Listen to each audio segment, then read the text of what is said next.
Tunado for today's video is birthday ngayon ng kapatid ko. So, means, hindi niya alam na meron siyang ganap.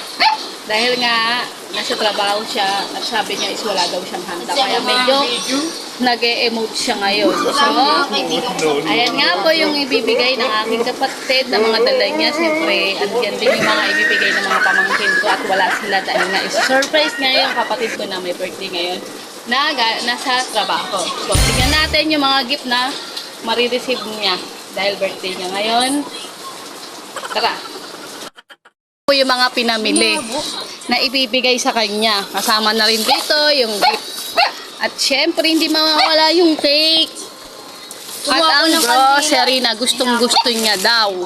Dahil, yun na lang daw yun ang hinihingi niyang favor is yung grocery na kahit wala nang ganap na, wala nang handa, basta meron lang daw siyang grocery or bigas, yun ang nire-request niya. So, hindi nga alam, hindi lang naman ito yung marireceive niya dahil meron pa rin sa dalawa kong pamangkin na nag-iikot-ikot pa sa mall kung ano po mabibili nila o maibibigay nilang regalo. So yun na nga guys, pupunta tayo dun sa bahay ng kapatid ko at para tignan kung naka-ready na ba yung paglalagyan ng grocery. Yes, grocery at cake lang naman din. Konting putputin lang kasi yun naman talaga ni-request niya, yung grocery lang daw, kahit yun na lang din pa birthday. Yun nga, dahil sa ginamit niya yung utak niya, hindi na kailangan maghanda, importante may pagkain sila sa araw-araw. So yun na nga, puntahan na natin yung bahay nila. Okay, tara! Puntahan natin yung bahay ng may birthday. Hayong ka pala. Ay, papasko.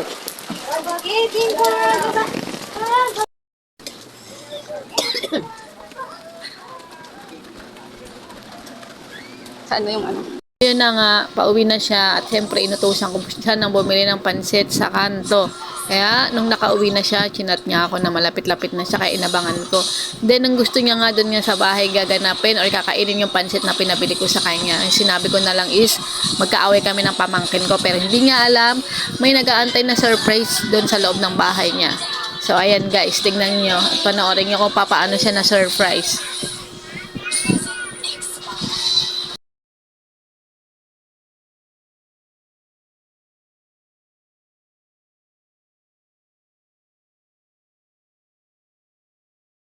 Basahin mo muna yan, oh, di ba? Ano kaya to? Pera? Puta na yun.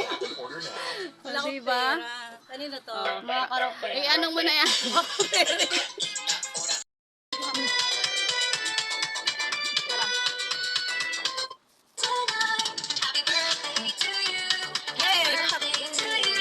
Happy birthday!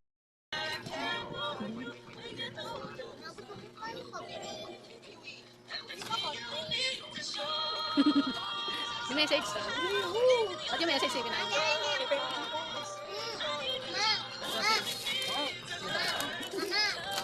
Wala tayong kinapon, may kinapon. Wala tayong ulang, may wapo lang. May pala mga dahil dito sa tasty, o, may pala ba tayo? Ay naman pala sa ano video yan? Yun na lang.